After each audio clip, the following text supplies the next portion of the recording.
There's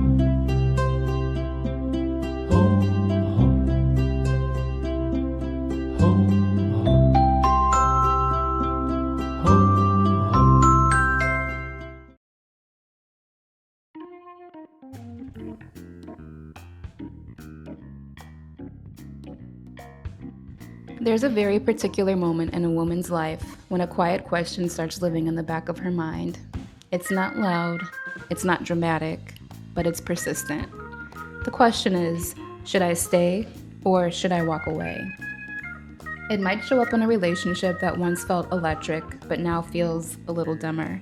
It might show up in a job you worked so hard to get but somehow doesn't feel like yours anymore. Or in a friendship where the conversations feel heavier than they used to. And the tricky part is, both choices can look like strength. Staying can be brave, walking away can be brave. So how do you know which one is actually right for you? That's what we're talking about today. And by the end of this video, I'm going to give you 4 journaling prompts designed to help you figure out whether what you're feeling is a moment of growth that asks you to stay, or a quiet truth that's asking you to leave with grace. Because here's something I wish someone had told me earlier in my life. The hardest decisions rarely come with villains.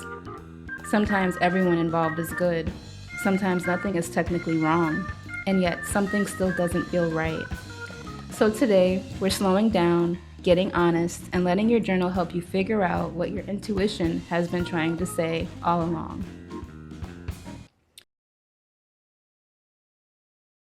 I used to think the strongest women were the ones who stayed in the relationship, stayed in the job, stayed committed, stayed loyal, stayed patient, stayed until things got better.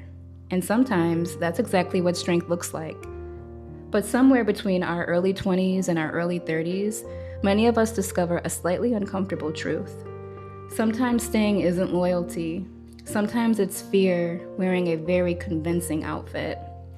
Fear of starting over, fear of hurting someone, fear that if we leave, we might realize the problem wasn't the situation, it was us. And that's a terrifying thought, because walking away means stepping into uncertainty. And women are taught very early in life to manage uncertainty by being accommodating, to be patient, to be understanding, to give things another chance, and another, and another. Until one day you wake up and realize you've been giving chances to everyone except yourself. Now, to be fair, walking away isn't automatically the enlightened choice either, because sometimes we leave things not because they're wrong, but because they're hard. Growth is uncomfortable. Commitment is uncomfortable. Being known deeply by another human being is wildly uncomfortable. There are moments when staying requires us to mature, communicate, forgive, and evolve. And that kind of work isn't glamorous. It doesn't look like a dramatic exit scene.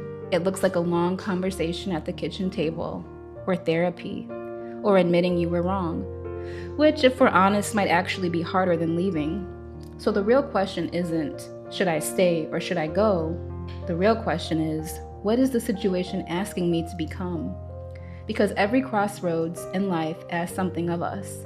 Sometimes it asks us to become more patient. Sometimes it asks us to become more honest.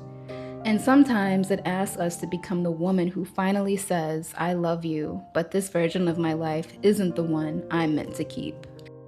There's also another subtle sign we rarely talk about.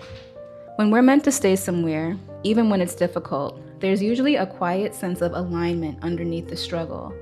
You might be frustrated, you might be tired, but something deep inside still feels like it belongs. Walking away feels different. Walking away often starts as a whisper you try very hard not to hear. A whisper that says, you've learned what you came here to learn. You've grown as much as this place will allow. You're allowed to choose a new chapter. And at first we ignore that whisper, because leaving can feel like failure. But here's the thing, walking away isn't quitting when the story is finished. It's simply turning the page. And if you're watching this video, there's a good chance some part of you already knows which page you're on. You just might need a little help hearing it clearly. That's where your journal comes in. Before we dive into the prompts, grab your journal and your pen. Or if you're out walking, making coffee, or driving somewhere familiar, just carry these questions with you and let them gently unfold in your mind. What parts of myself feel most alive in this situation? And what parts feel like they've been slowly shrinking? If nothing about this situation changed for the next 2 years, how would I honestly feel? Am I staying because of love or because of fear? If I trusted myself completely, what decision would feel like peace, not just relief?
If this video gave you something to think about, save it so you can come back to these prompts the next time you're at a crossroads. And in the comments, I want to ask you something simple but powerful. What's one time in your life when walking away turned out to be the best thing you ever did?